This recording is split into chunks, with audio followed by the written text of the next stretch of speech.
Welcome to another season of Theology Over Easy. In physics, a particle is an object with a specific mass and location in space.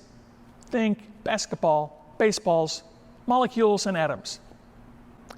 A wave, on the other hand, is the oscillation of energy through space. Think radio waves or microwaves. In Newtonian physics, that's the science of large things, waves and particles are mutually exclusive. Something is either one or the other. A particle cannot be a wave and vice versa. But as scientists experimented with smaller and smaller particles, they made a strange discovery. At its most basic and smallest level, matter contains the properties of both a particle and a wave at the same time. The now famously repeated double-slit experiment has proven this time and again. Now, physicists call this puzzling aspect of reality wave-particle duality. You can find a 90-second video illustration of this law of quantum physics on our Theology Over Easy Facebook page. So Albert Einstein put it like this: we have two contradictory pictures of reality. Neither the wave nor the particle theory separately fully explains the quantum realm, but together they do. Now, since the earliest centuries of the church, Christians have maintained that in Jesus, two distinct natures, our human nature and God's divine nature, came together in one person. The theological term for this is hypostatic union. Hypostasis is a Greek word that means substance, or nature, as in human nature. And hypostatic union then refers to the idea that two natures, the human and the divine, were united in one individual at a particular time and place. But how should we understand this? Was Jesus some sort of half-God, half-human hybrid? Was he only sometimes God and other times human? Or did the union of these two natures create some new third nature that had not previously existed? None of these ideas explain the phenomenon of Jesus Christ. And this is where particle-wave duality may help by way of analogy.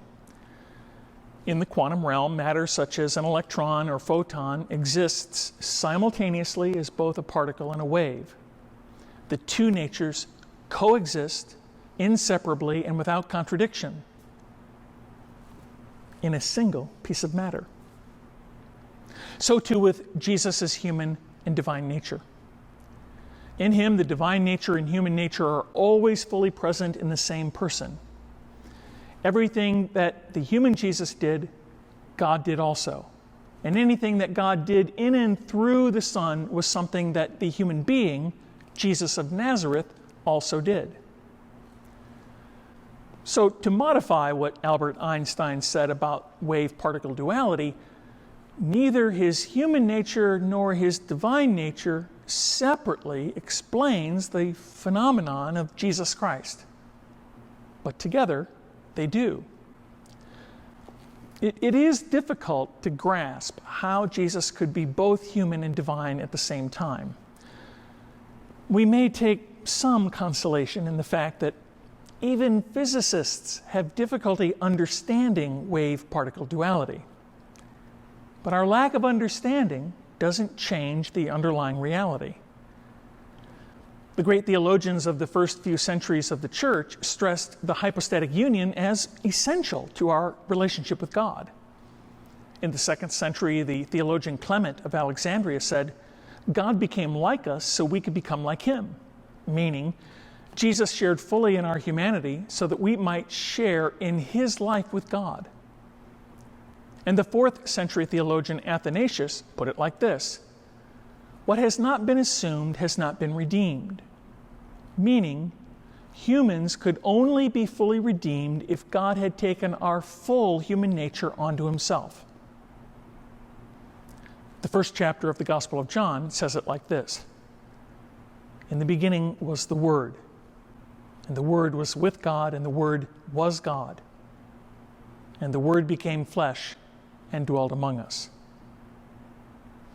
I hope to see you next time on theology over easy.